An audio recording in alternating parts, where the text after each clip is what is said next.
I do have us on speaker mode, so I am recording because I have someone who couldn't attend who would like the recording, but it will just record me on the screen. So don't want you to be concerned about that if you don't want to show on the screen.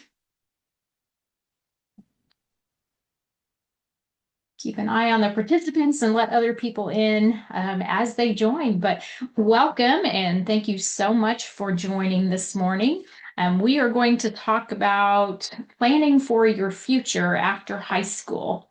And so wanted to start just by sharing there are many paths to success, and I'm sure you all have a lot of well-intentioned people in your lives who hopefully are trying to help you make decisions about your future. But the important thing is that it's your future, and so you really need to do your own research and find what is a good fit for you. So again, as I said, there are lots of paths to success. I think sometimes we start thinking there's only one way to reach success. So the first thing is, you know, success looks different for different people. As far as financial success, you do hopefully want to have a career that provides for you. And how much money you need to make really depends on what your uh, expectations are for the lifestyle you want to live. So, also considering what are the number of hours you want to work. Are you willing to work outside, inside, in any kind of weather conditions, or do you want a more comfortable office? Things like overtime, working on weekends. So, lots of things to consider as you're thinking about the type of career that you want to have. But the options that we're going to talk about today, which I hope covers everything you're considering for the future. If not, let me know if there's something else you're thinking about. But we'll talk about military service, going straight into the workforce, technical colleges, 2-year colleges, and 4-year colleges. And so the first thing we'll talk about is military service. And what sometimes people don't realize is any career that is available in the civilian world is most likely also available through the military. It is very structured. You learn a lot of leadership skills, time management skills, discipline, and then again, it's training for all kinds of careers for your future and opportunities for advancement.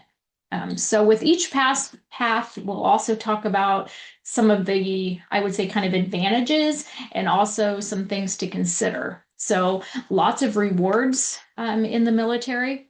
This includes tuition assistance while serving. So a lot of times you can be taking college classes or technical classes while you're serving, and those are paid for. And you can get benefits so that when your service is over, you can use those benefits to pay for some type of training after you leave the military. There's also access to all kinds of certifications in fields like IT, aviation, logistics, engineering, healthcare. Like I said, almost any civilian job is also available in the military. So you can get training and certifications and experience that would help you if you stay in the military and also if you decide to get out of the military and pursue that career in the civilian field. Again, lots of leadership training. You're going to learn discipline, time management skills. And if you're someone who wants to travel, it could be an opportunity to see places that otherwise you might not be able to. But some considerations also are it can be very physically demanding and expectations for physical fitness to be able to join. Um, each branch does require the ASVAB.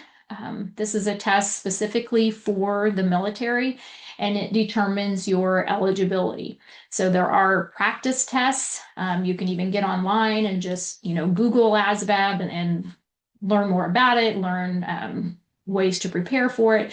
And also recruiters will help you prepare for this test and give you some practice tests. And so each branch has a a different score that's required kind of as the minimum score to be eligible to join that branch. And then certain careers in the military may have different, to get the job that you want, it may have a specific ASVAB score requirement. If you are a freshman or sophomore, the ASVAB is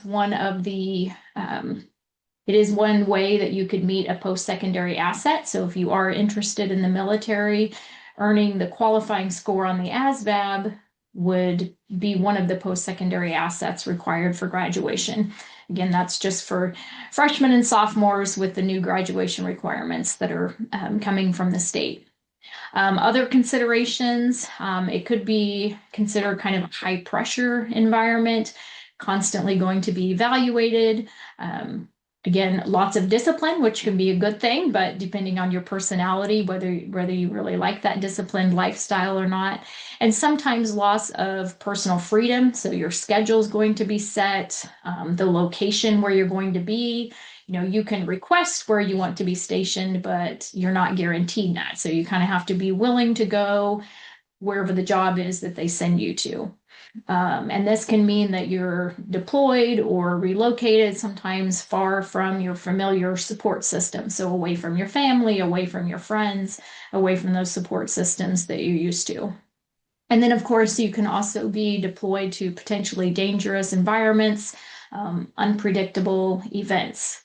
Now, another option in the military, if you are not interested in full-time active duty, you could also look at the Guard or the reserves. And those are options where you can serve part-time rather than full-time in the military. So you could still have a civilian job and then also get some of the benefits of the military, but only be working part-time and be able to stay in your local community. So that is another option. So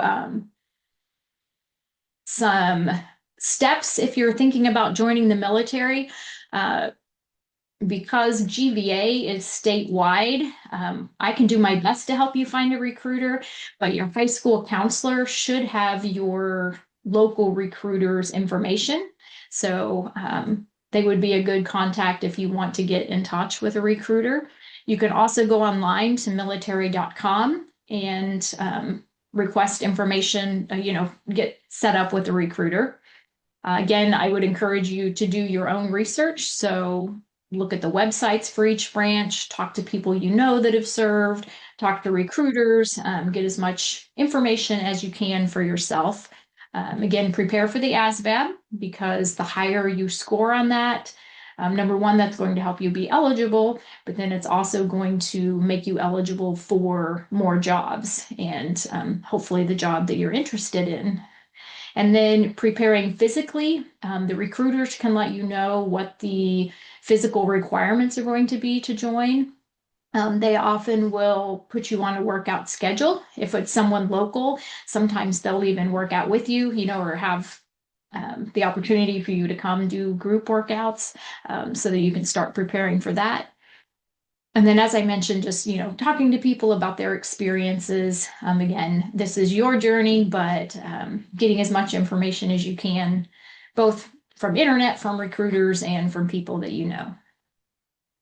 Okay, so the next one we're going to talk about is apprenticeships. And this is a great option for people who are interested in going straight into the workforce after high school. The tip I would have if you are thinking about going into the workforce, if you want to have a career where you're going to get raises, where you're going to make more than minimum wage, really the key is to have some kind of a skill that not everyone has. Because the jobs that anyone can get, they're probably not going to give you raises or they're not going to pay you more just because you've been there for a while, because they can hire anyone and anyone can do the job. So a difference with an apprenticeship is you work under someone who has the job and is experienced and they can train you. So a lot of times the apprenticeships are in things like mechanics, HVAC work, electricians, plumbers, really hands-on, skilled, often high demand, high wage jobs, but you can learn from someone who's doing it. And then the more you learn, the higher your wage is going to be. They can also set you up to take the certification tests, which will also increase your earning power because it will prove that you have those skills. And so with apprenticeships, they show that 92% of apprentices retain their jobs after they've completed their training. So really high retention in those jobs and an average salary of $77,000 a year, which is a pretty good salary. So if you are thinking about apprenticeships, when you have to know what you want to apprentice or what you want to do. So as much experience as you can get. So seeking out opportunities, even if that's, a one-day job shadow to follow someone on the job and kind of really get an idea of what the job is like. You can do some online research, intern with someone even while you're in high school, just having a part-time job with somebody. And then if you go to kansasapprenticeship.org, you can get more information about apprenticeships. You could create an account, and this would probably be more seniors and about the time that you graduate. You can go on to kansasworks.com, and this is a great site to look for jobs. You can find workforce centers in your area, and they will help you create resumes, find job openings that fit your skills. But on that site, you can look for this specific icon, this little RA. And what that stands for is registered apprenticeship. And that will show you the jobs that do have that formal apprenticeship option. And then you can also search for apprenticeships in Kansas at this website. And there's a website called Level Up, and they actually have what they call navigators, and that's someone who will help you through the process of finding an apprenticeship. So that's a great way to get some support as you're filling out those applications and looking for apprenticeships. So next we'll talk about technical colleges, and technical colleges typically are anywhere from a 9-month program to 2 years. So most technical colleges, you have the option to get a certificate, which typically is a 9-month to a 1-year program where you get the hands-on skills to do the job, whatever it is that you're interested in doing, whether that's welding, electrician, auto mechanics. So when you're attending a technical college, it really is important that you know what program you want to study from day one, because you're going to be applying for that specific program. So this is a really great option for students who really like to work with their hands, who like to problem solve, maybe who are technical minded. Typically, tuition is pretty affordable, usually much cheaper than a 4-year college. Again, the shorter program. So if you're someone that wants to get trained and get to work right away, it could be as little as 9 months of training. They are eligible for federal aid, so grants and scholarships. And we'll talk about you want to apply through the FAFSA, the free application for federal student aid. And then if you do choose to get your associate's degree, so most technical colleges, you have the option again to get that certificate, that 1-year degree, that is really hands-on classes to get to work. Or you can get your associate's degree, which includes those hands-on classes, and then usually about 5 gen ed classes. So like an English, a math, maybe a speech class, a social studies. So you take some of those gen ed classes and actually get a 2-year degree, an associate's degree.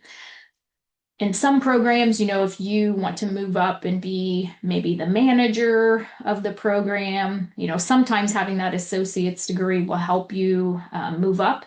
If you're really more interested in the hands-on part, then maybe the certificate level is appropriate for you. But you could you can talk to the program, go visit the college and kind of talk to them about what are the pros and cons of getting the certificate or the associate's degree. But if you do choose to get those general education requirements and the associate's degree, those gen ed requirements would transfer if at some point you decided to go on and get your 4-year degree. Those classes would transfer. And then another great advantage of technical colleges is they usually have really good job placement. Typically, employers will visit the college, so they'll come to you and you can find out, what are the options for employers. They're recruiting you often before you've completed your program. Sometimes they will even have internships. So as part of your training, you'll go to work for someone, and a lot of times people will get hired from that internship. So really, really strong job placement because usually the technical college, again, these are high demand careers. So areas where we really need workers, again, plumbers, electricians, linemen, auto body, mechanics, those kinds of degrees that are hands-on. And so again, to start at a technical college, you would want to know what's your area of interest. So what do you want to study? Because you will have those hands-on classes from day one. And that's usually what students want if they're going to a technical college. They want that hands-on experience. So you do need to know what program, again, that you're going into.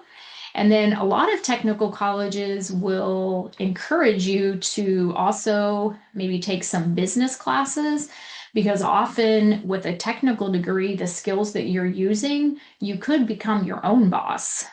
So if you have an interest in running your own business, with these skills that you learn, then you might want to consider taking, some entrepreneurship classes or at least some, accounting and basic business classes in addition to your technical classes. Things that you can do while you're in high school, any career and technical classes that you can take, just again, to get that experience, find out what you like. Again, work-based learning. So if you can job shadow with somebody or do part-time work to see if this really is something that you enjoy. And then also, especially if you are a younger student, so even juniors, there is a program in the state that's called Excel in CTE, and CTE stands for Career and Technical Education.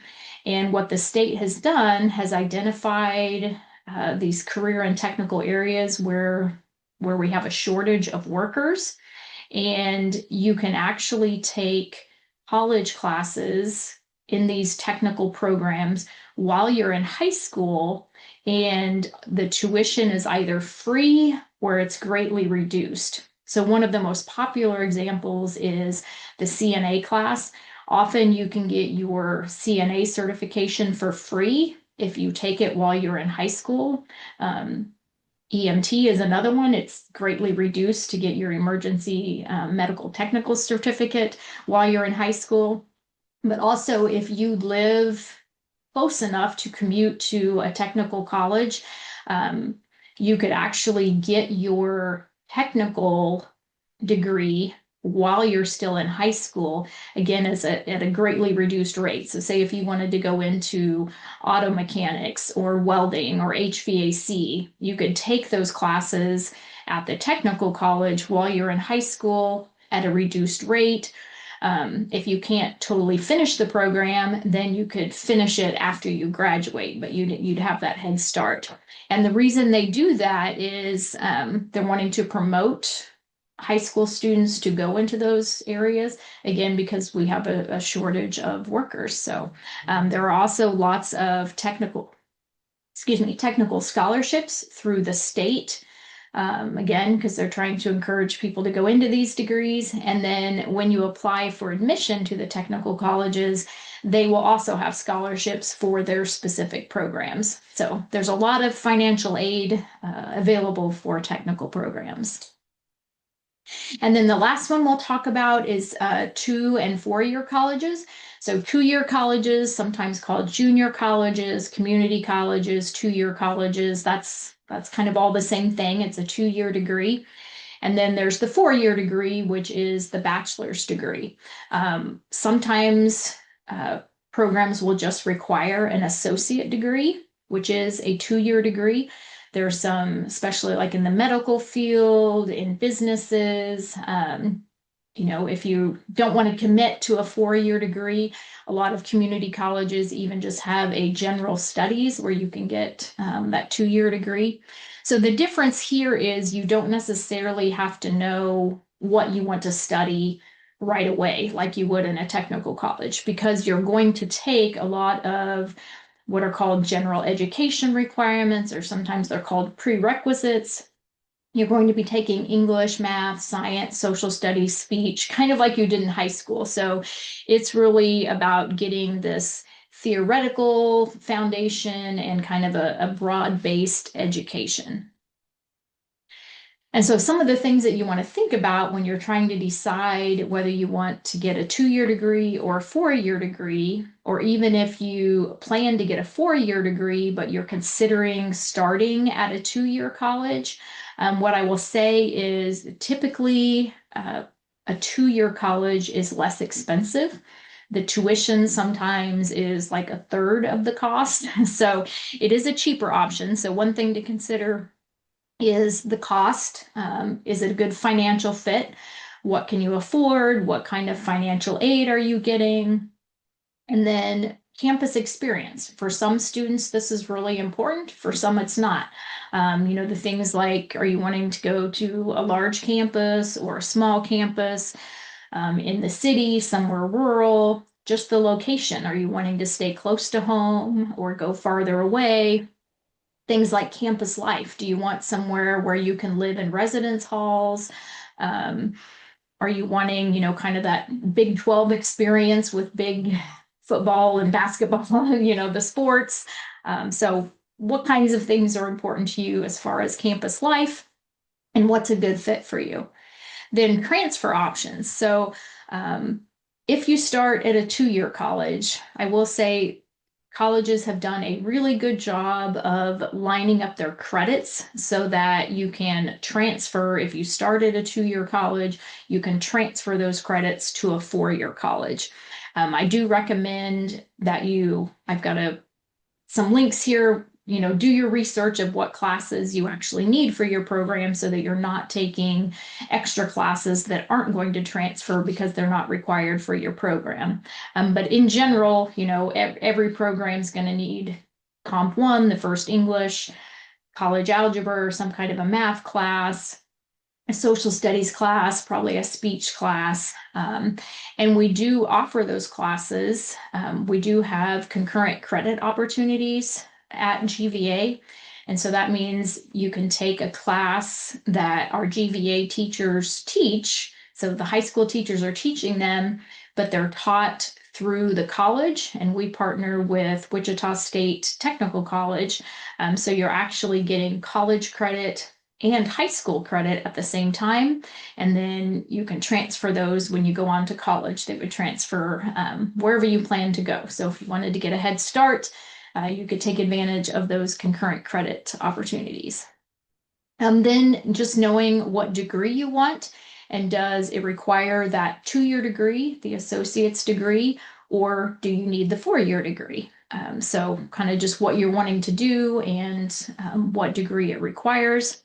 And then just knowing yourself, how long are you wanting to go to college? If you're not someone who wants to go for 4 years, maybe you want to look at some 2-year options.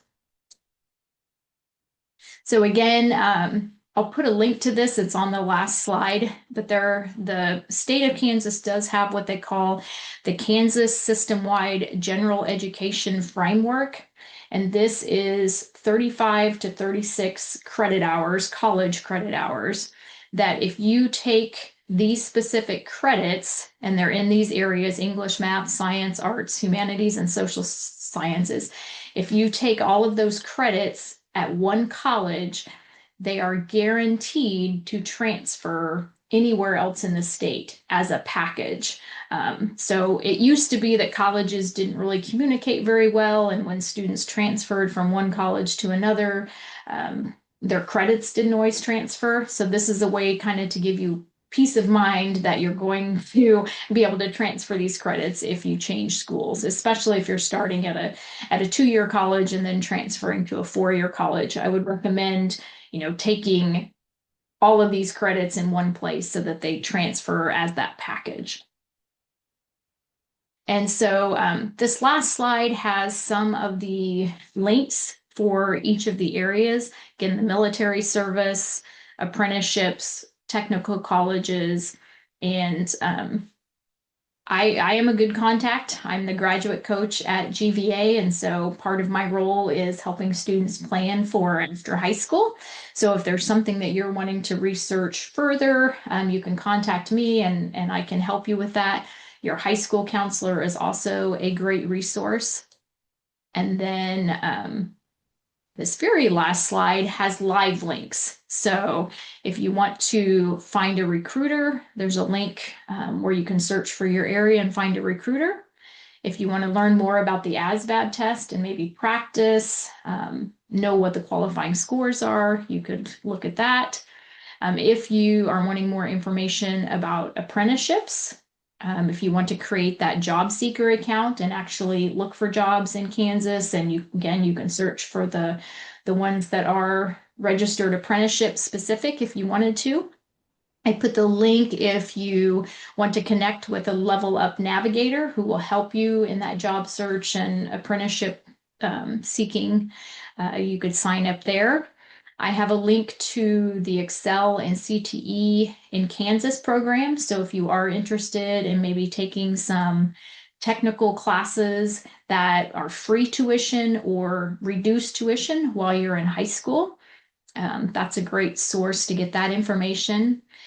And then if you are looking at technical college, 2-year college, or 4-year college, in your senior year, I encourage you to complete the FAFSA form. That is the free application for federal student aid. It is the only way to qualify for federal grants, which is free money that you wouldn't have to pay back.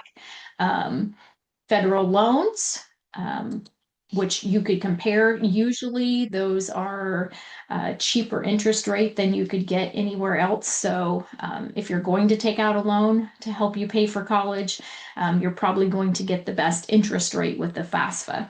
So when you fill out the FAFSA, you'll get a report of what you qualify for. It doesn't obligate you to take any of it. So if you qualify for loans, but you don't want to take them, or you want to take less than what they offer you, that is an option. It's just a way to see what aid you would qualify for.